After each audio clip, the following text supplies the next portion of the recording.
Some good traction seen in the last half now. 3100 has been crossed after bumping against that level for most part of the day. So it has, as we usually see when key technical levels sort of get breached, you see a bit of a bump up. So 3125 has been reached effortlessly. 2.5% is the gains on the Nifty. The Sensex has ride pretty smartly as well. Pull up the Nifty futures picture that was trading pretty flattish and has now gone into a wee bit of a premium as some bit of covering may seep in. So that's been extremely interesting. And besides the two oil and gas giants that Mithali was mentioning earlier, you've also seen Tata Steel and SAIL see some bit of a bump up in the last 15 odd minutes, pulling up the general indices. There you can see that huge spike in SAIL. Rahul Mohindra now joins in to talk about the technicals of the market.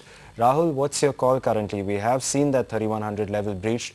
Do you sense that this rally is more durable, or now we're entering a critical supply zone of that 3150, 3200 odd level?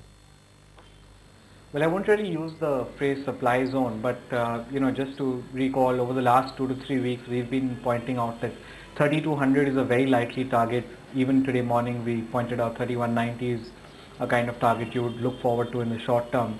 Now, as we approach levels like 3200, 3230, I think this is a belt where you will see some profit taking, and to that sense, yes, there's going to be some supply which will give some resistance to the kind of movement we're seeing on the upside. But again, I would probably at this stage rate it as only some kind of a temporary resistance or pullback that we might see.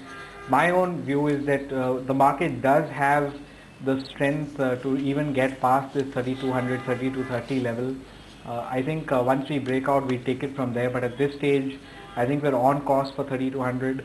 One needs to hold on to long positions with a stop loss somewhere around 3040. Anish, would this be interesting levels to enter in for a life insurance company, or do you sense you would wait for lower levels? Or in the entire cycle which you currently explained, this 45 to 50% correction from last year's highs seems to be a valid level?